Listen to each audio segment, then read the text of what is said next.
It's all yours. Okay, so greetings to all of you. The theme for today's presentation is humanity functioning within a divine economy. The task ahead of me is to walk with you for the next 30 minutes and show you the power of the divine economy model. Afterwards, you will be able to ask questions, and I will do my best to answer your questions. Right. So I think what I want to do is do a screen share here. So take you through that.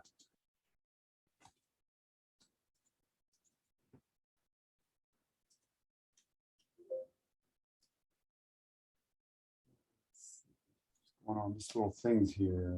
Got it. Okay. Okay. So I will be happy to give you a free copy of my book, Divine Economy Model.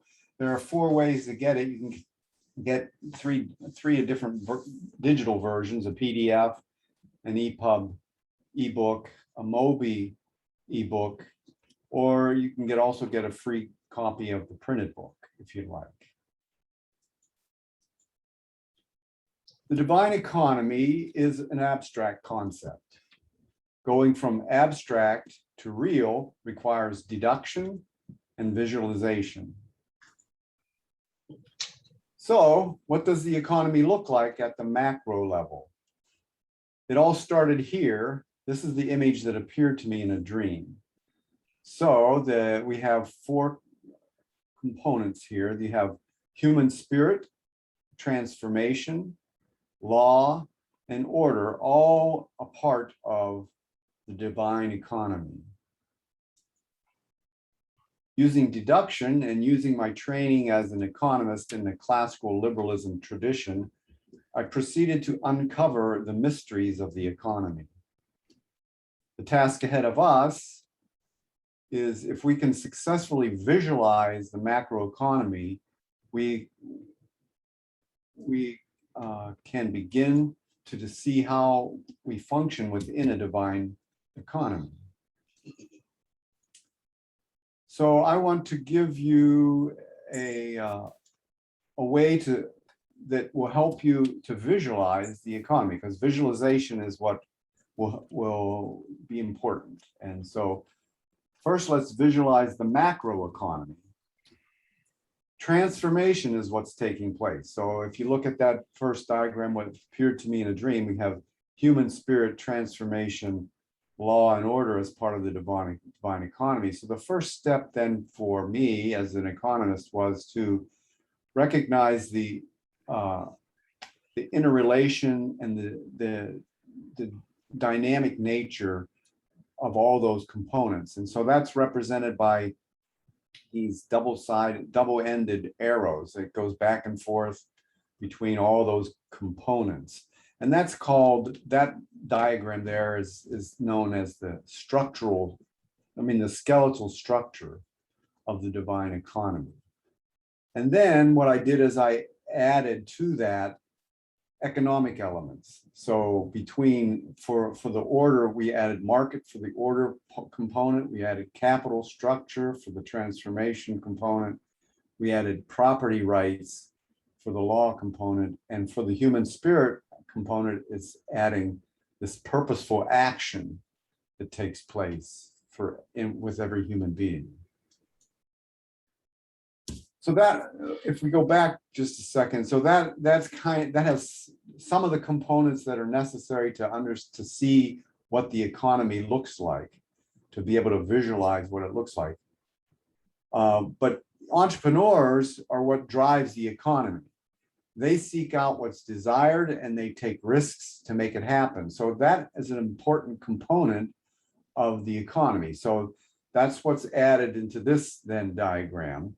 You see latent and active entrepreneurship added to that diagram. And so all human beings potentially, have this entrepreneurial spirit. It's either latent or active. And so that's what's represented there. So like I was saying, everybody has it. Entrepreneurs and everyone in the economy are transforming, and how that's happening is they have knowledge, they act on the knowledge, they learn from that experience. And so now they have more knowledge and then they act on that. So there's this transformation process that's taking place all the time in everyone, including the entrepreneurs who are really driving the economy. And so this is what this flow here, this proverbial fountain of transformation symbolizes the flow of knowledge. And so you see this circular flow here, and that's important because we're about to look at this. Now, this is the next aspect of the model. Again, if you see these circles at the end of these axes, that's that flow that's happening all the time. So it's the flow of knowledge that leads to transformation. And it's the nature and role of knowledge to bring about justice and unity. So now that's really what the economy looks like. It has all the components then, or that are within the economy, and then that gives you the vision of what the economy looks like. But the economy changes over time. So it goes from here, from this one on the left to this one on the right, but it always looks like this. Now, if the economy is functioning divinely without problems, that picture on the right might be bigger than, I mean, that image of the economy may look bigger because all the elements are transforming in a positive way. Whereas if it's something is interfering with the flow of knowledge or distressing the economy, going from left to right, that image might be smaller, but it still looks like that. It's either larger, the same, or smaller, depending on what's happening in the world or that it's surrounded by.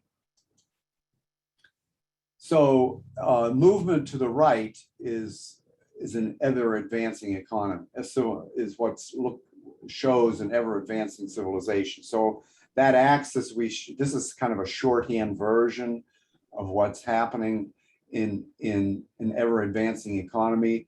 The axis is moving to the right. There's higher ideals and values.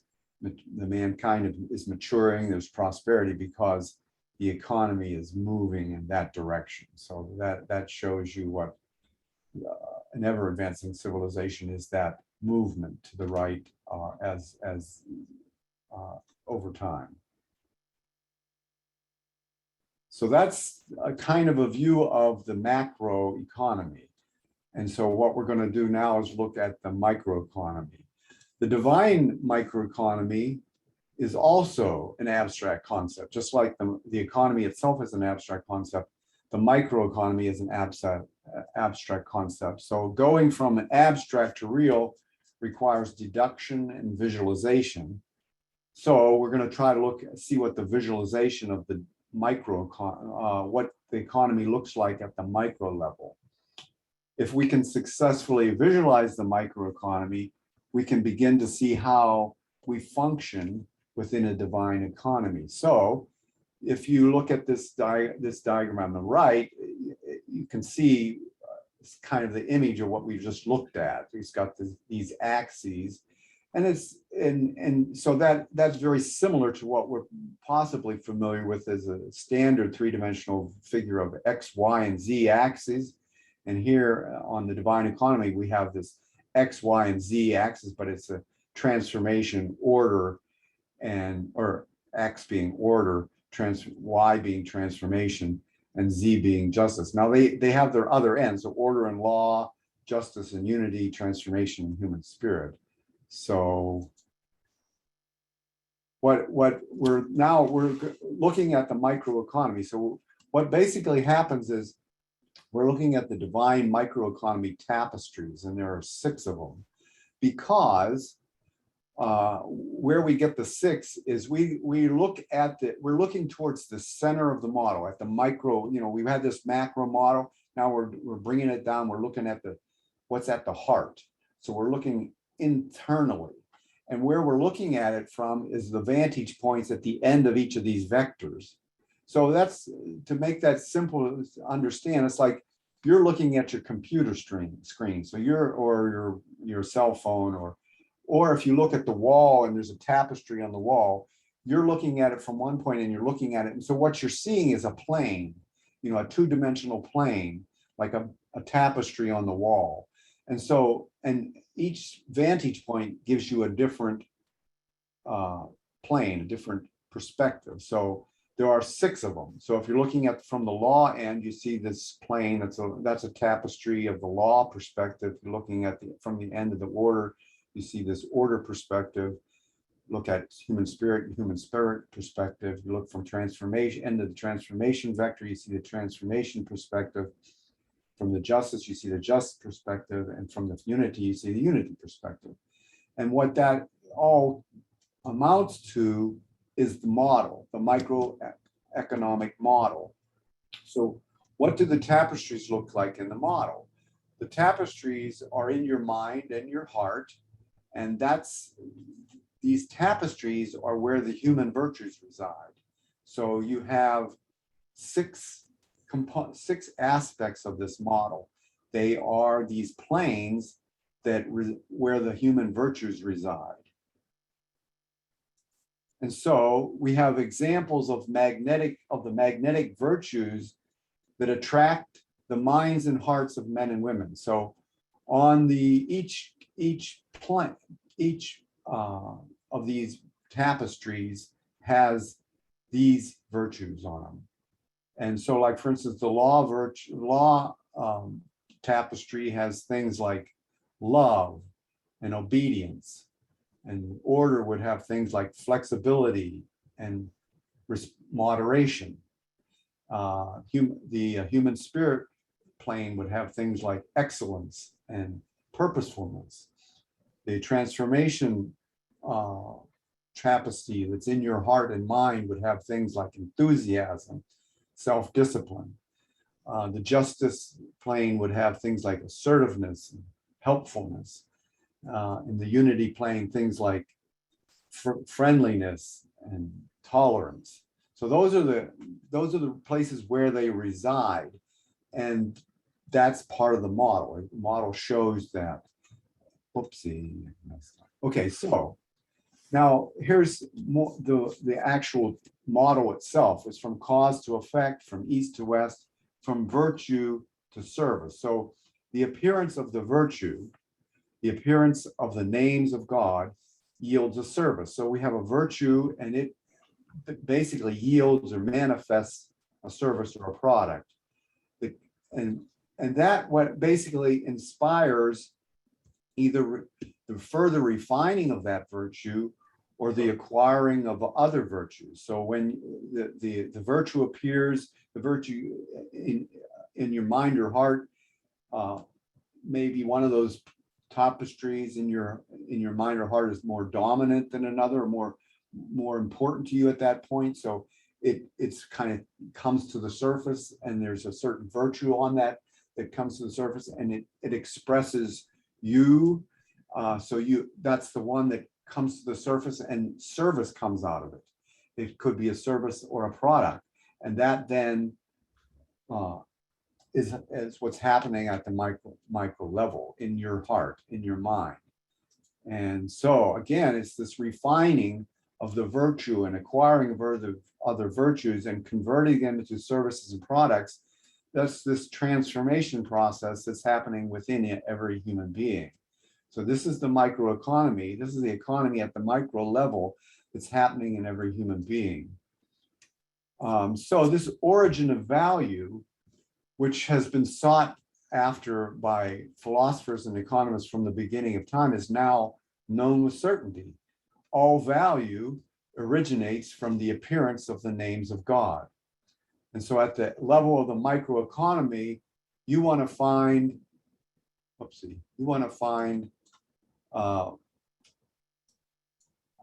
Sorry about that. I'm having trouble with this little thing getting in the way here. You want to find, at the microeconomy, you want to find and you want to create value. That's where you're functioning within the economy. At the microeconomy, as an individual, you're wanting to find and you're wanting to create value. And so now, what's also happening, we were talking about every human being, they have an entrepreneurial spirit within them. It's either latent or active. And it's a divine spark that enkindles the entrepreneurial spirit. It then becomes manifest in the economy. So this image here shows you a kind of a simple symbolism of the divine economy. So notice it's within this five-pointed star. It's interesting because the five-pointed star is like the radial symmetry of a human: head, arms, and feet. It's also the symbol of the Baha'i faith, but it represents humanity. And within that is this divine within that soul or that person is the microeconomy, the divine economy within that individual. So what's happening, again, if you go back to this other diagram we had, this the skeletal structure of the divine economy showed this interaction of these elements, okay? And so, but that divine spark can be transferable into that model, and it's transferable because it's purposeful action by spiritual beings. Now, here's the thing: human beings, they may or may not accept the fact that they're spiritual beings, but they are, whether they know it or not. They're doing it because they're attracted to the names of God, even if they don't believe in God. They're attracted to power. They're attracted to beauty. They're attracted to truthfulness. They're attracted to loyalty. You know, all these names. So they are functioning as a spiritual being and acting on that.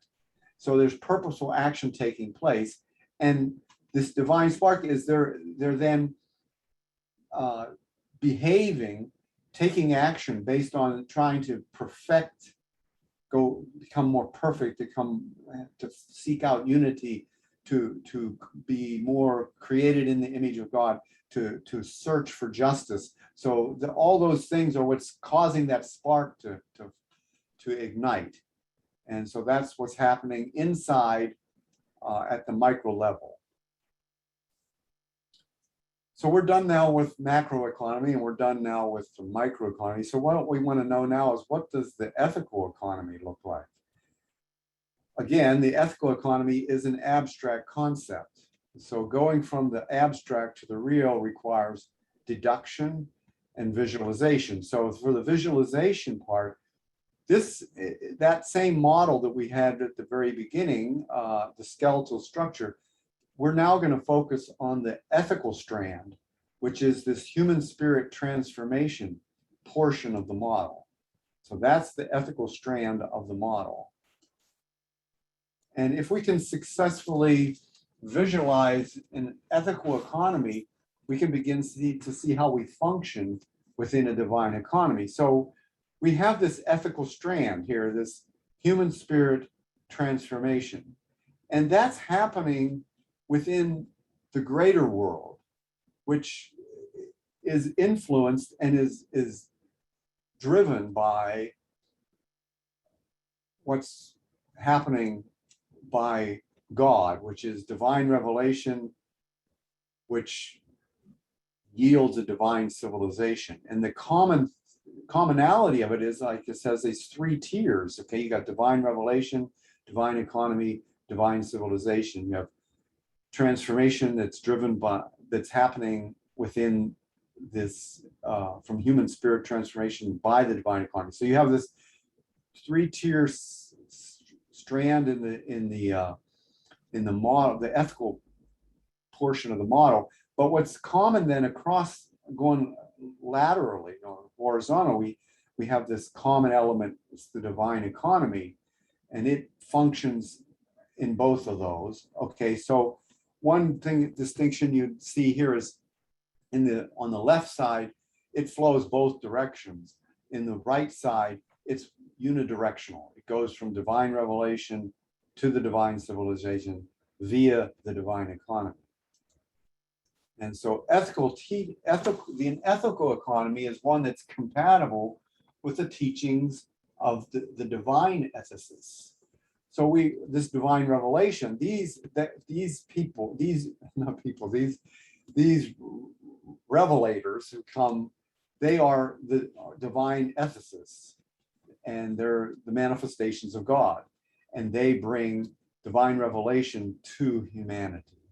And so there should be compatibility then.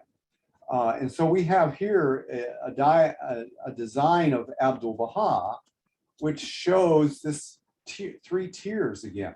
We have the kingdom of God, we have the kingdom of man created in his image, we have the kingdom of the manifestations of God, and we have this flow, this connection to the Holy Spirit.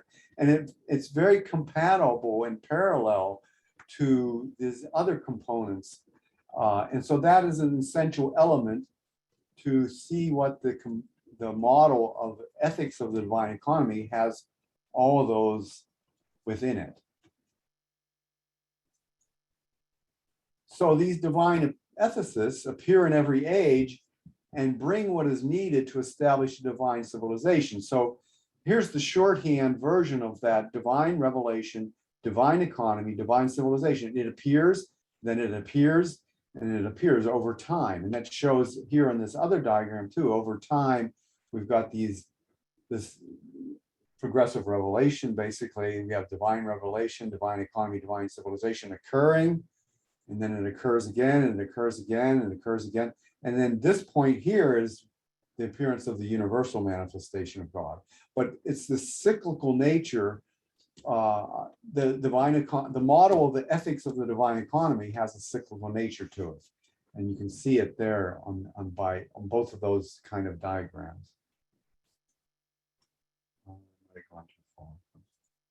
Okay, yeah. So that basically concludes the model of the ethics of the divine economy.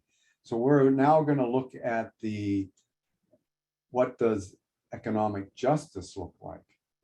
So again, economic justice is an abstract concept.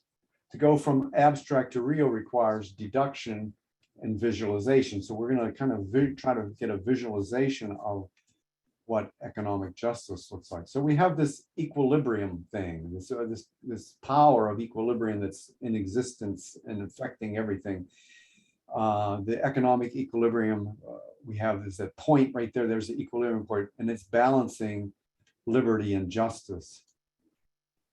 And so we have this equilibrium point again, and it's balancing morality and ethics and order and peace and economy and liberty and law and justice. Is balancing all those. What is it that has the power to bring about harmony and symmetry and reciprocity? So we're moving towards a divine civilization, but the human civilization equilibrium has all of those things. Sometimes it's out of balance and sometimes it's in balance. And we're moving to, I think what we're talking about is eventually getting to the point where all those are in balance. And so if we can successfully visualize economic justice, we can begin to see how we function within a divine economy. So this visualization is possible because the law comes from the lawgiver and the covenant is inviolable. So we went from law to order. Remember that it was human spirit, transformation, law, and order. So in this side, we can see the law, the order is this divine revelation to divine civilization. That's the order that's coming, okay? And through this, in this model. And in this also, then we have this human spirit transformation and law, and then order way over here to the covenant portion, which is the greatest name, which is the Baal Baha'u'llah and the man, this day. Yeah, that's the order. It's the world order of Baha'u'llah. And the lawgiver is what brings about the order. So this model, the complete model of the justice of the divine economy, has to be able to include and represent all of that. And so that's kind of what the complete model of the justice of the divine economy is law and order, human spirit and transformation. And so economic justice is possible. I think it's safe to say economic justice, in a relative sense, it probably happened, but economic justice was not really possible as much. It's definitely possible now because of the covenant of Baha'u'llah. So again, we have this, we're going to look at a deeper examination of the covenant portion of the model. So we have this progressive revelation, we have this divine revelation, economic, divine economy, divine civilization appearing over time. And it's also in this other diagram. So like we had it here at Christ, we had it here at Muhammad, and then this point up here is at the Bab, and then this is the universal manifestation of God. And the twin stars there, what represents here. So this is we're at this period in history where we have the appearance of economic justice because of the covenant of Baha'u'llah, because of the laws of Baha'u'llah, because of the covenant of Baha'u'llah, which is inviolable. So implementing the laws of God given by the law giver is what advances the economy and civilization. Now, so in previous revelations, we could have had good laws, and but I don't think because of the covenant, the divine laws never were fully able to be implemented, and so we went from. So this day is different. We have good laws. Again, there's this axis of justice and unity, and it's moving along under good laws. If it has good laws, it moves forward. But under divine laws, it takes it to the divine civilization. And so what we have in this divine spark kind of thing, what's happening is we have purposeful action always happening. But when we have the laws of the lawgiver and the inviolable covenant, it moves from purposeful action to purposeful action attuned to the will of God.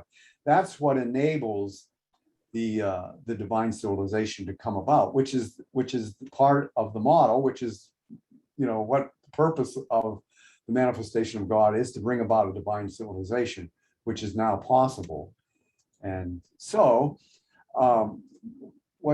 we now can implant into that divine spark what is the power in this day, which is the covenant, the laws brought by the manifestation of God in this day, which is the Bab and Baha'u'llah represented in the greatest name.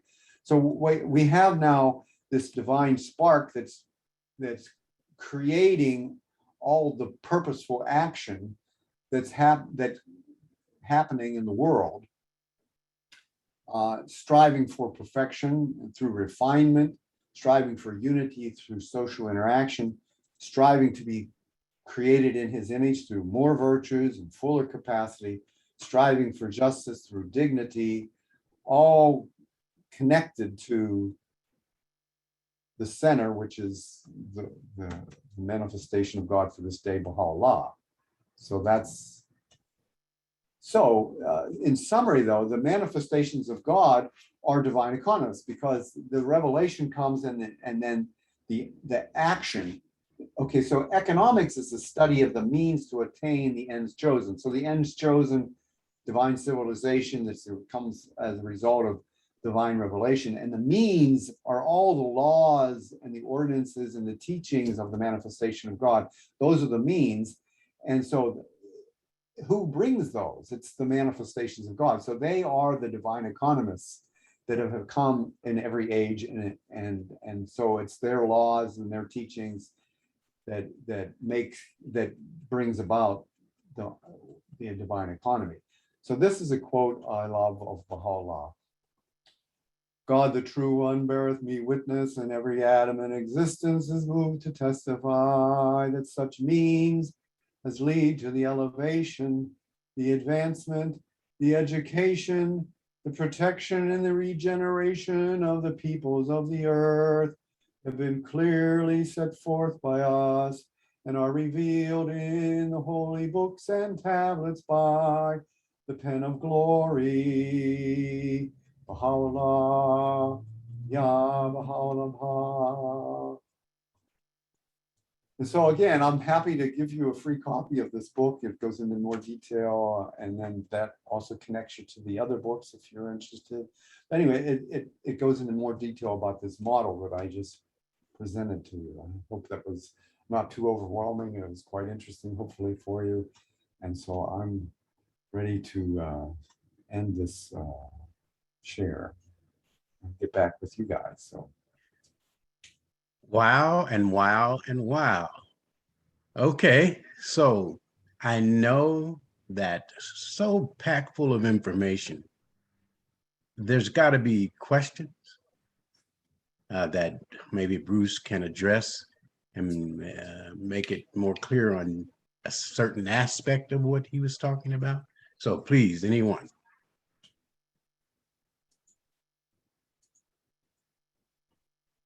I know it's overwhelming, a lot of information, but In the Baha'i, it talks about the lesser peace and the most great peace.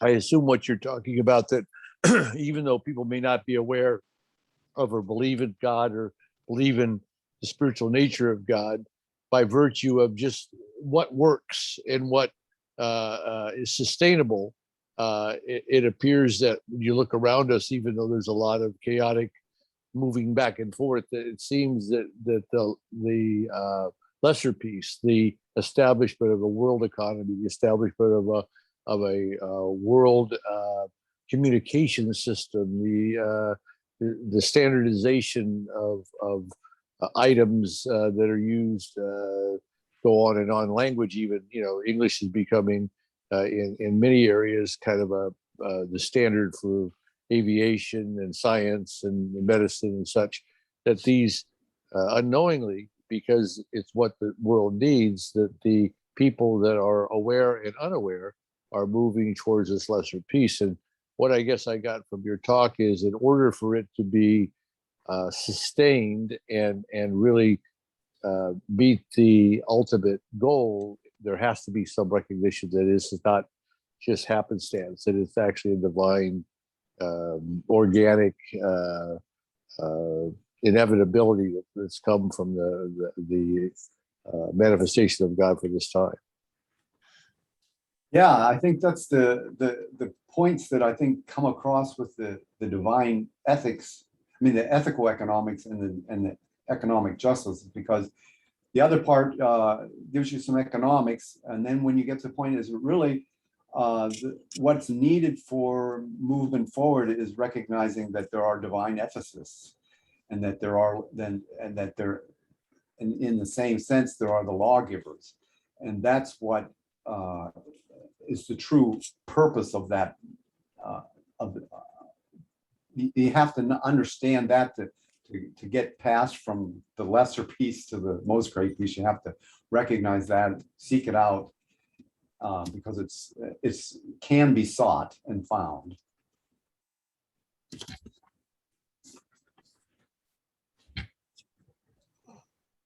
Anyone else?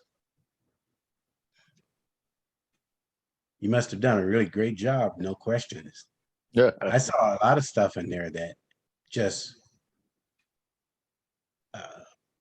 because I'm of a lesser mind in those regards, could be very overwhelming and somewhat confusing.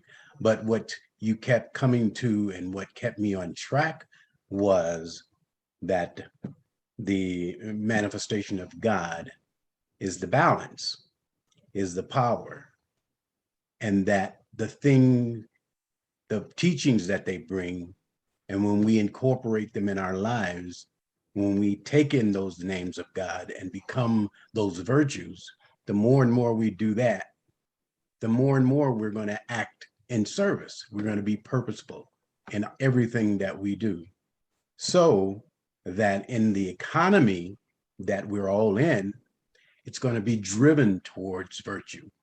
Yeah. and goodness and justice and unity. And that's how it comes about. People wonder, oh, it's never going to happen. How are you going to have peace? There's too much stuff in the world that's going on. People are never going to get together. But the more people that take on these virtues, little by little, the economy will be driven by that. So that's how I got. Yeah.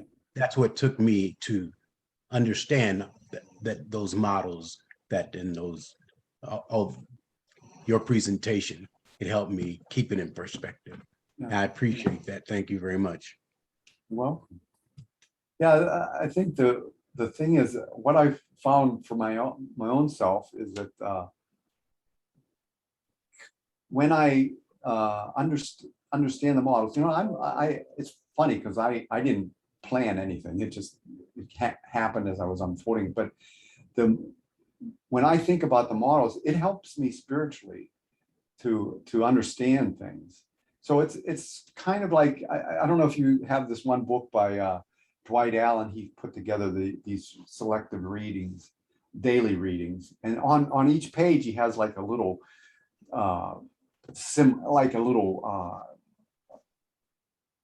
piece of art, diagram. I mean, a little sketch of, it's kind of meditative kind of thing, and you can read the words, and he has this little picture there that you can also kind of look at. It's just like a very sketch that draws you in, on every page. And so it's a meditative tool, I think, in addition to the concepts. I mean, the economic truths and principles and everything there. It also has the power of being a meditative tool also.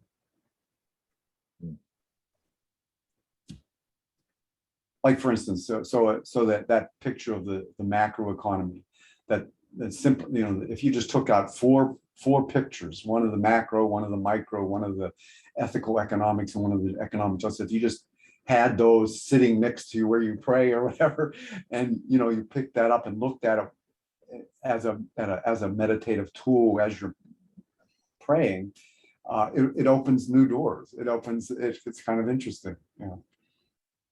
Bruce, could you think of a company or a service that you feel is exemplifies the implementation, knowingly or unknowingly, of this concept? Of which concept? The idea that the success of a company, the success of a product is based in, the meeting of the needs of people, the spiritual, looking at it from a standpoint of meeting needs that are go beyond just profit.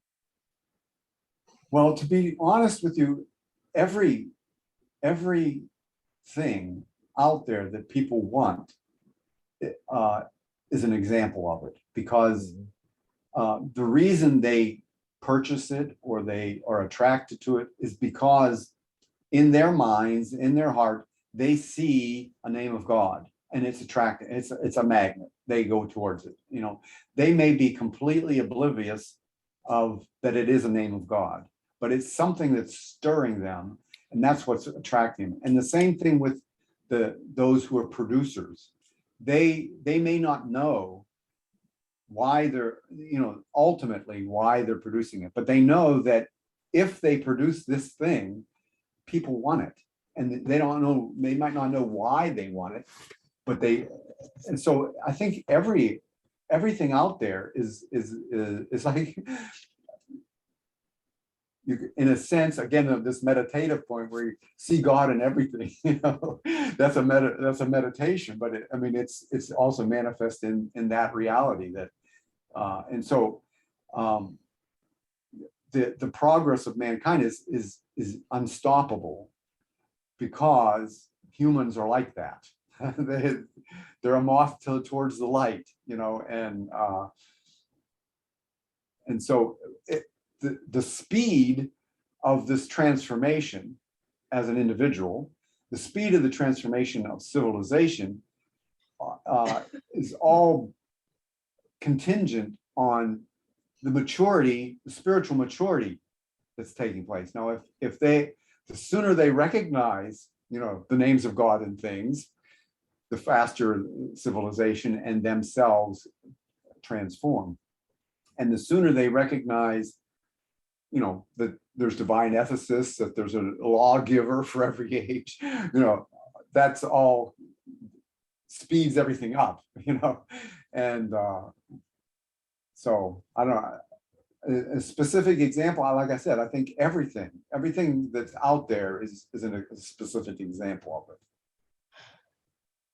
Mike? Yes, Michael. Well, I think Phyllis had her hand up. Oh, that's okay. Go I'm ahead, sorry. Michael. To answer your question, having been in the business world since I was 12, and when I became a Baha'i in 1970, I started looking at the business side and thinking about, okay, what would the divine economy look like? And what do things look like now? So I can give you a manufacturing company that does, maybe $1 billion in revenue a year. And they're very conscious about social justice, about the equality of women and men, about protecting the economy, et cetera, et cetera. The guy that started it is a guy by the name of Fred Keller. He is not a Baha'i, he's a Christian. His daughter now is the CEO and runs the company. I can tell you that everything that you talked about, they are successful at. But for me, having not been very well educated as compared to all my siblings, because everybody in my family, are all PhD types and professorial types. So no, I always give the excuse that if you have a complicated situation, but if you can't explain it simply, then you don't understand it. So that was from Einstein. And so I'm one of those guys that thinks, all right, let's take a serious look. So I've come across a thing in the unabridged Oxford Dictionary, the real big one, right? And it talked about economy. And it had something that kind of blew my mind, but it said, it's a system of providence, and it used as a capital P. Definitely. So if we go to the nature of human beings, being spiritual as well as physical, then that would make sense. And so for me, economics is human beings serving human beings, whether it's a product or a service. So those are the simple things. And then it gets into the concept of how do we structure that? And of course, I ask questions such as, how many of us have ever made a great business deal with a dishonest person? Because we set up all these structures that you talked about, the law and order and justice, et cetera, et cetera. And the most expensive part of our world economic system is protecting ourselves from ourselves. So I ask simple questions like, how big would the government has to be, or would have to be, if everybody was just purely honest?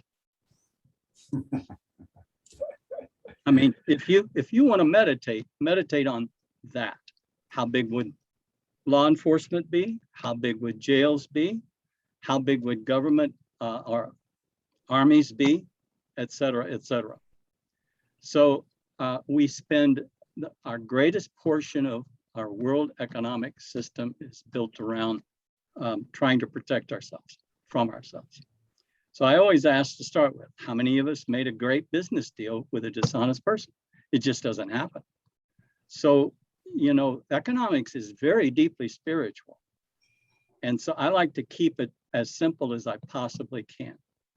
Now, I'm a Baha'i, and I have yet to find an economic system that Baha'u'llah has written.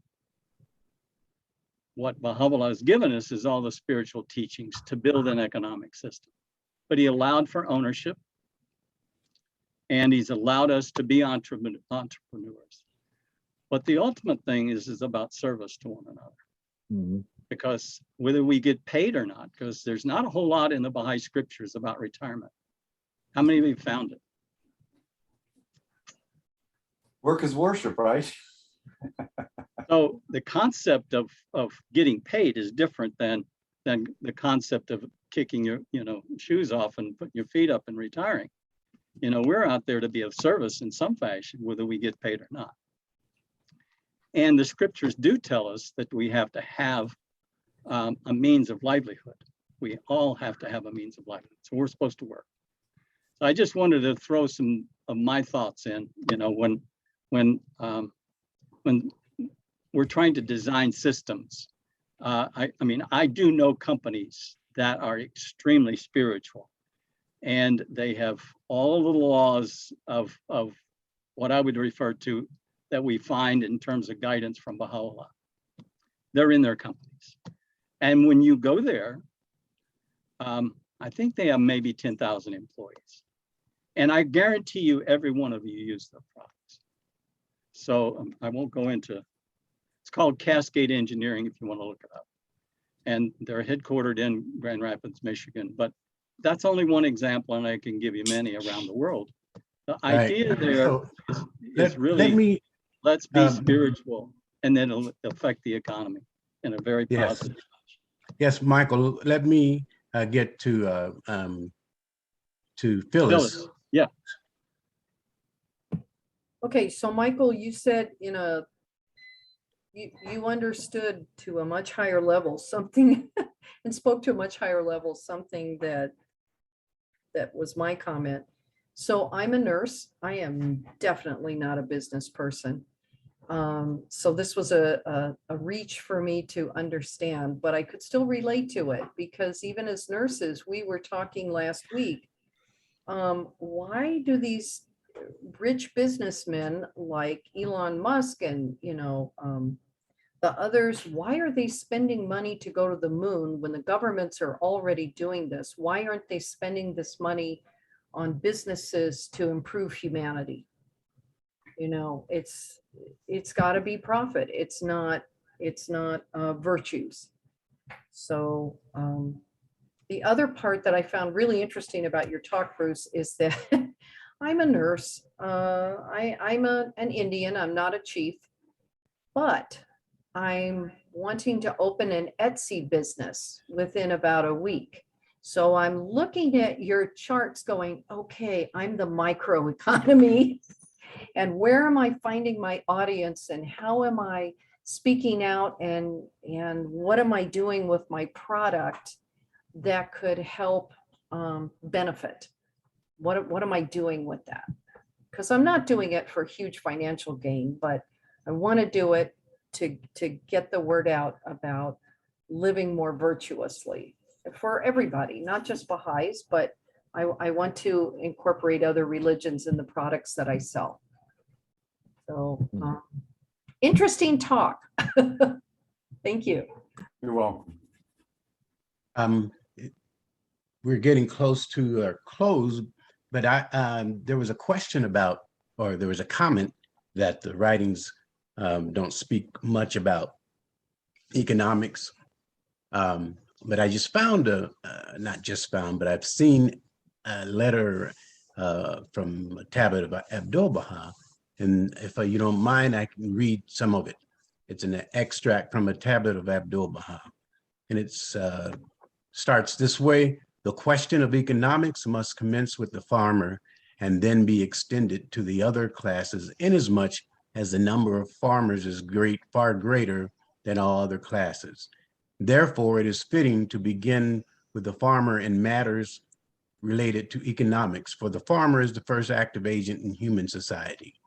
In brief, from among the wise men in every village, a board should be set up, and the affairs of that village should be under the control of that board. Likewise, a general storehouse should be founded with the appointment of a secretary. At the time of the harvest, under the direction of that board, a certain percentage of the entire harvest should be appropriated for the storehouse. The storehouse has 7 revenues: tithes, taxes on animals, property without an heir, all lost objects found whose owners cannot be traced, 1/3 of all the treasure trove, 1/3 of the produce of all mines and voluntary contributions. This storehouse also has 7 expenditures: running the place, tithes to the government, taxes on animals to the government, cost of running an orphanage, cost of running a home for the incapacitated, cost of running a school, payment of subsidies to provide needed support of the poor. And it goes on to explain more about those particular expenditures. So on the level that Abdu'l-Baha talked about back in 1907 or whenever this was written, when maybe farming was the based on the first start of the economy, it just translates itself, I think, into how we've advanced into the world today and the things that drive our economy in terms of businesses and the jobs that are offered and given, and just how people live and gain a living. So it seems that the faith has something to say about it, just has to be elevated as time moves on to fulfill those Walter, in principles. Foundations of World Unity, that passage that you read, that book is about that. It Yeah. also talks about a decentralized and graduated income tax. So your Right. primary income tax would go to the local government rather Right. than to state, federal, et cetera. Profit sharing, et cetera. So yeah, there's definitely guidance from Abdu'l-Baha. Right, And it's really motivating to read it. absolutely. Sorry for interrupting. I'm sorry. I want uh, to thank Bruce and everyone for participating. At 6 o'clock prompt, I have another Zoom scheduled, so please Okay, be aware of that. We got 2 minutes. So I we have wanted 2 to say minutes. one- Bruce, I wanted to say something real cover. quick. And Yes. I'm gonna go to the square share screen because this is really important. So economics is the study of the means to attain the ends chosen.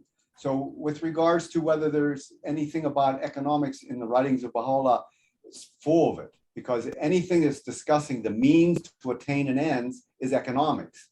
So it might not use the word economics, but it's talking about the means to attain. That's economics. That's Baha'u'llah speaking as a divine economist.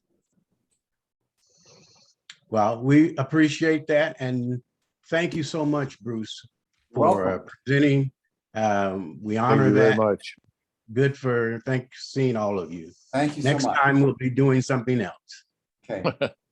Thanks, Bruce. Thank You're you. welcome. Thank you. Thanks for the book, Bruce. I read your Oh. book, Oh, and having you speak about it helps me understand it better. Thanks. you're welcome. Thank you. All right. Bye-bye. Bye, everyone. See ya.